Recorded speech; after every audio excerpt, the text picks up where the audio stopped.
పోర్చుగల్లో immigration rules change అవుతున్నాయి. ఇది చాలా బ్యాడ్ న్యూస్. ఇంటిగ్రేట్ అయి ఉండాలి. దానికో టెస్ట్ పెడతారంట మళ్ళీ. అది కూడా పోర్చుగీస్ లాంగ్వేజ్లో ఉంటుంది. దానికో టెస్ట్ పెడతారు. కోలేషన్లో వచ్చింది. సో వీళ్ళు ఏం చేస్తారంటే వీళ్ళు యాంటీ ఇమిగ్రేషన్ పాలసీస్ తీసుకొస్తున్నారు. Good morning from Portugal. అందరూ ఎలా ఉన్నారు?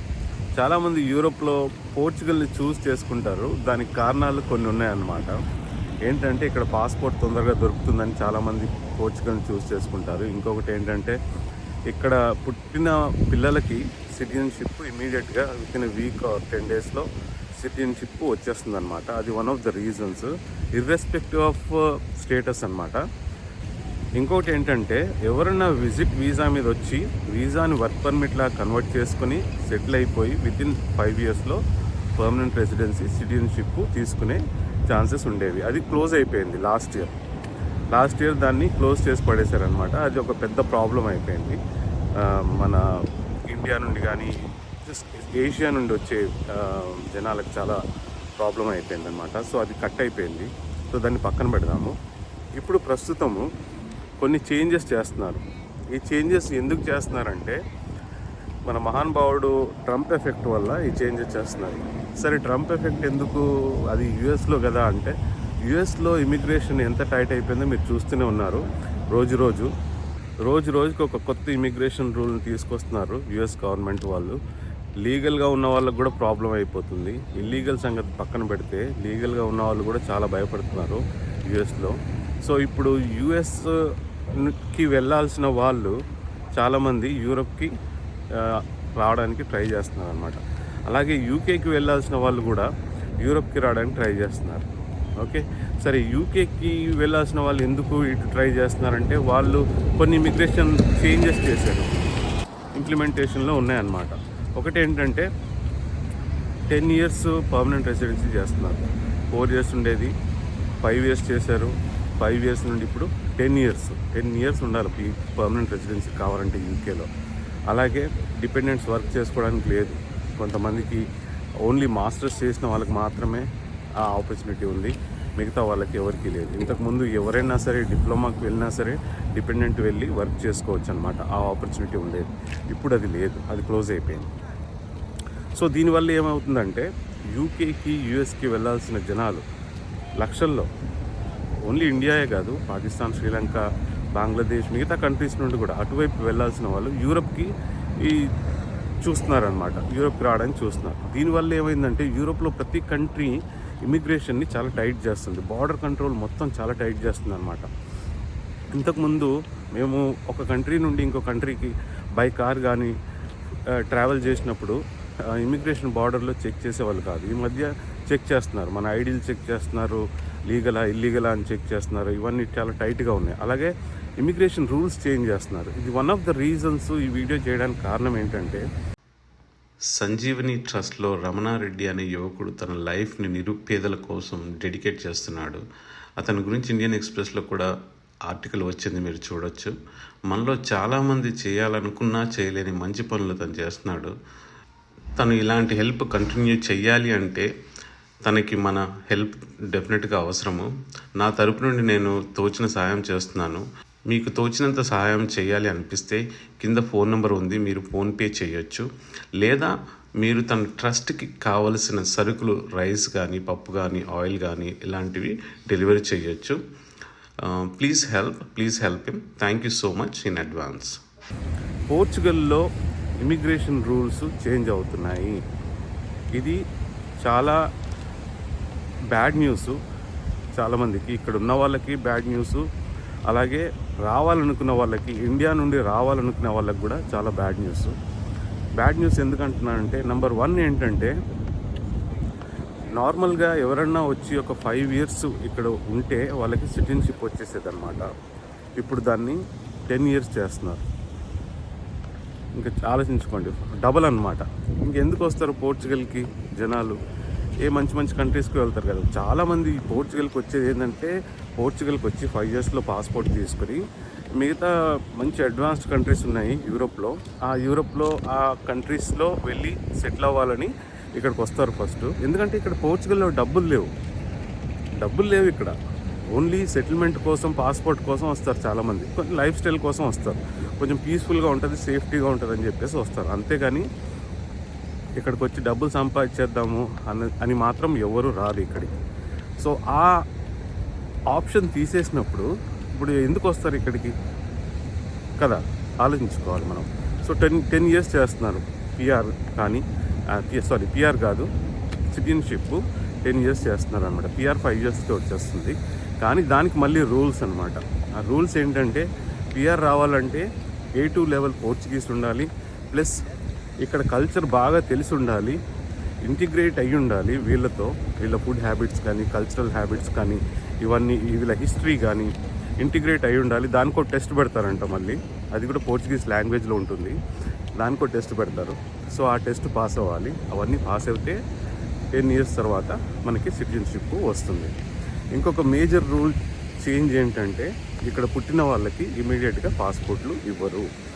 ఇంతకు ముందులాగా పుట్టగానే పాస్పోర్ట్లు ఇచ్చేవారు. ఇప్పుడు మినిమము 3 years అనమాట. అది కూడా దానికి కూడా ఒక మళ్ళీ క్రైటీరియా, పేరెంట్స్ లీగల్గా స్టే చేసి ఉండాలి. 3 years స్టే చేసి ఉంటే వాళ్ళకి మాత్రమే పాస్పోర్ట్ ఇస్తారనమాట. సో ఇన్ని కష్టాలు పడి ఇవన్నీ చేసుకోవడానికి పోర్చుగల్కి ఎందుకు వస్తారు జనాలు? మీరు పక్కన కంట్రీస్ తీసుకోండి, జర్మనీకి వెళ్ళిపోతారు చాలామంది. జర్మనీ చాలా అడ్వాన్స్డ్ కంట్రీ, నెదర్లాండ్స్ ఉంది, ఆస్ట్రియా ఉంది, బెల్జియం ఉంది. ఇటువైపు వెళ్తే ఇంకా తొందరగా వస్తుంది, ప్లస్ అవి అక్కడికి వెళ్తే సంపాదించుకోవచ్చు. చాలా అడ్వాన్స్డ్ కంట్రీస్ అవి. పోర్చుగల్తో కంపేర్ చేసుకుంటే పోర్చుగల్ థర్డ్ వరల్డ్ కంట్రీ. ఆ కంట్రీస్తో కంపేర్ చేసుకుంటే థర్డ్ వరల్డ్ కంట్రీ లాగా ఉంటుందన్నమాట. ఎందుకు వస్తారు ఇక్కడికి కదా? సో ఇది చాలా చాలా బ్యాడ్ న్యూస్ అనమాట. అయితే ఒకటేంటంటే ఇది పార్లమెంట్లో ఇంట్రడ్యూస్ చేశారు. పార్లమెంట్లో ఇంట్రడ్యూస్ చేసిన తర్వాత చేయగా అని ఒక కొత్త పార్టీ వచ్చిందనమాట ఇక్కడ. ఆ పార్టీ కోalitionలో వచ్చింది. సో వీళ్ళు ఏం చేస్తున్నారంటే వీళ్ళు యాంటీ ఇమిగ్రేషన్ పాలసీస్ తీసుకొస్తున్నారు. చాలా వాళ్ళకి ఇమిగ్రెంట్స్ అంటే నచ్చదు, తీసుకొస్తున్నారు ఈ న్యూ పాలసీస్ అన్ని కంట్రోల్ చేద్దామని. కాకపోతే వాళ్ళు రియలైజ్ అవ్వంది ఏంటి అంటే ఇమిగ్రెంట్స్ పే చేసే ట్యాక్సెస్ ఇక్కడ అవి తీసుకొని లోకల్ గవర్నమెంట్ ఇక్కడ ఏజ్డ్ పీపుల్ చాలామంది యూరోప్లో, ఓన్లీ పోర్చుగల్ అనే కాదు, మోస్ట్ ఆఫ్ ద యూరోపియన్ కంట్రీస్లో ఏజ్డ్ పీపుల్ చాలా ఉంటారు. వాళ్ళకి సోషల్ బెనిఫిట్స్ పే చేయాలి అంటే ఇమిగ్రెంట్స్ రావాలి, వచ్చి వాళ్ళు వర్క్ చేయాలి, వాళ్ళు ట్యాక్సెస్ పే చేయాలి. ఆ ట్యాక్సెస్ తీసుకొని ఓల్డ్ పీపుల్ అయితే ఎవరైతే ఉంటారో వాళ్ళకి సోషల్ బెనిఫిట్స్ పే చేయాలి. ఈ ట్రిక్ వీళ్ళు మిస్ అవుతున్నారు అనమాట. దీనికోసం అపోజిషన్ చాలా ఫైట్ చేస్తుంది, కరెక్ట్గా ఫైట్ చేస్తుంది. ఇప్పుడు ఇమిగ్రేషన్ ఆపేస్తే కొంత లక్షల మంది వచ్చి ట్యాక్సులు కడుతూ ఉంటారు. ఆ ట్యాక్సులన్నీ ఆగిపోతే ఈ ముసలి వాళ్ళకి అందరికీ బెనిఫిట్స్ ఎలా ప్రొవైడ్ చేస్తారు? జస్ట్ లాజికల్గా థింక్ చేయండి కదా. అది పోర్చుగల్ అనే కంట్రీ ఇమిగ్రెంట్స్ లేకుండా వర్కౌట్ అవ్వదు. వాళ్ళు చేసే ఫైట్ ఏంటంటే మన కంట్రీకి డిపెండ్ అయ్యేది ఇమిగ్రెంట్స్ మీద. చాలామంది ఇమిగ్రెంట్స్ వచ్చి ట్యాక్సులు పే చేస్తేనే మనం మన దేశంలో ఉన్న ముసలి వాళ్ళని చూసుకోగలుగుతాం. ఒకవేళ మనం ఇమిగ్రెంట్స్ని ఆపేస్తే ఎవరిస్తారు వాళ్ళకి బెనిఫిట్స్ అన్నీ? మన దగ్గర అంత డబ్బు లేదు కదా, ఎవరిస్తారు? సో ఇదన్నమాట ఈ ఫైట్ నడుస్తుంది. ఇంకొకటి అపోజిషన్ పార్టీ ఏం చెప్తున్నారంటే రెట్రోయాక్టివ్ అనమాట. రెట్రోయాక్టివ్ అంటే ఏంటంటే అర్థం, ఇప్పుడు ఆల్రెడీ వచ్చిన వాళ్ళు ఉన్న వాళ్ళకి ఈ 10 years రూలు అప్లై కాకూడదు అని ఫైట్ చేస్తున్నారు. ఎందుకు? దానికి కూడా కారణాలు ఉన్నాయి. అది కూడా కరెక్టే కదా. ఇప్పుడు మాలాంటి వాళ్ళు 3-4 years బ్యాక్ వచ్చారు, మాకు కూడా అప్లై అయితే మేము కూడా 10 years వెయిట్ చేయాలి దీనికోసం సిటిజన్షిప్ రావాలంటే. అప్పుడు ఓకే, మేమంటే ఓకే, కానీ కొంతమంది గోల్డెన్ వీసా తీసుకుని వచ్చి ఉంటారు ఇక్కడ. వాళ్ళు 5 crores ఇన్వెస్ట్ చేస్తే లాస్ట్ 1 yearలో ఒక అతను 5 crores ఇన్వెస్ట్ చేశాడు అని అనుకుందాం ఒక ఎగ్జాంపుల్గా. అతను ఆ 5 crores ఒక ఎంతో పర్సెంట్ 1 or 2% ఇంట్రెస్ట్ తీసుకుని వచ్చాడు అనుకుందాం. సో ఎలా వస్తాడు? ఒక 5 yearsలో నేను ఇంత ఇంట్రెస్ట్ పే చేయాలి. 5 yearsలో మనం, ఎందుకంటే ఆ ప్రాపర్టీ కానీ ఆ ఇన్వెస్ట్మెంట్ కానీ 5 years వరకు పిఆర్ వచ్చి సిటిజన్షిప్ వచ్చేంత వరకు ఉండాలన్నమాట, చూపెట్టాలి మనం. కానీ ఇప్పుడు 10 years చేయడం వల్ల ఏమవుద్ది? 10 ఇయర్స్ చూపెట్టాల్సి వస్తుంది. సో ఆ ఇంట్రెస్ట్ ఏదో తను పే చేయాల్సిన ఇంట్రెస్ట్, అది సొంత డబ్బు అయినా ఇంట్రెస్ట్ అయినా ఏదైనా సరే 10 ఇయర్స్ వరకు అలాగే పెట్టాలి కదా. ఇప్పుడు 10 ఇయర్స్ వరకు ఒక 5 crores పెడితే దాని వాల్యూ 10 ఇయర్స్ తర్వాత ఎంత ఉంటుంది? తగ్గిపోద్ది కదా, చాలా చాలా తగ్గిపోద్ది. సో ఈ విధంగా ఫైట్ చేస్తున్నారనమాట.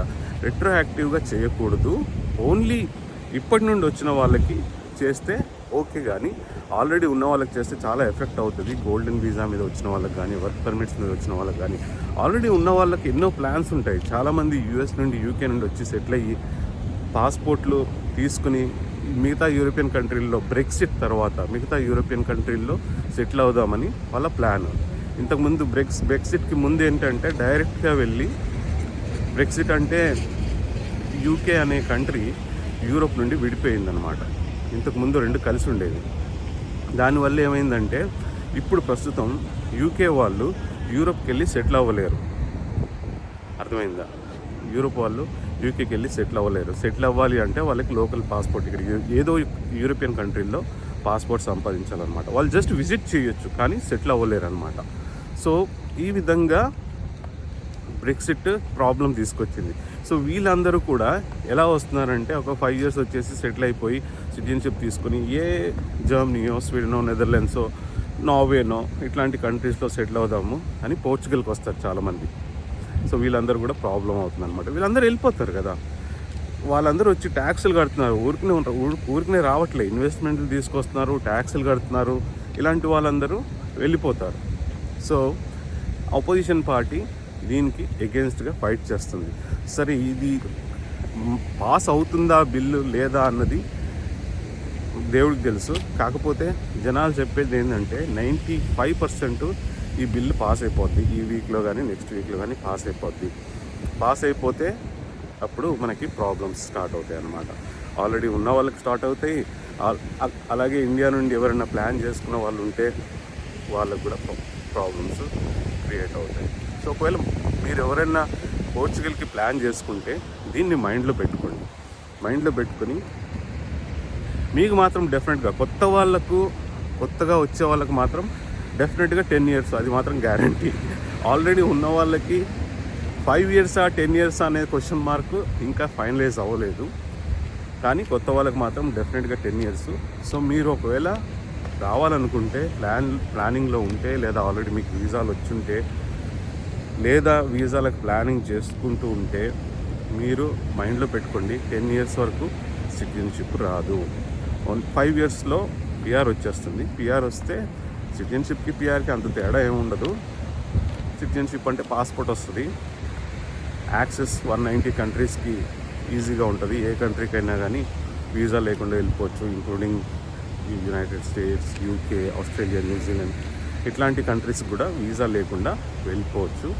పిఆర్ ఏంటంటే పర్మనెంట్ రెసిడెన్సీ అనమాట. అది కూడా 5 yearsకి ఇస్తారు. ఎవ్రీ 5 yearsకి మళ్ళీ ఎక్స్టెండ్ చేసుకోవాల్సి వస్తుంది పాస్పోర్ట్ వచ్చేంత వరకు. సో ఇది గుర్తుపెట్టుకొని మీరు ప్లాన్ చేసుకున్నప్పుడు కరెక్ట్గా ప్లాన్ చేసుకోండి. మిగతా కంట్రీస్తో కంపేర్ చేయండి. ఇప్పుడు యూరోప్లో చాలా కంట్రీస్ ఉన్నాయి.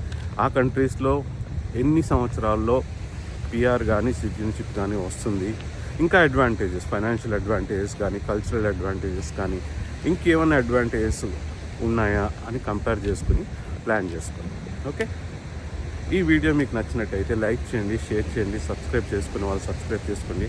అలాగే పక్కనున్న గంట ఐకాన్ని గట్టిగా నొక్కండి. మళ్ళీ వచ్చే వీడియోలోకి వెళ్తాం. అప్పటి వరకు సెలవు. Thanks for watching. Bye from Portugal.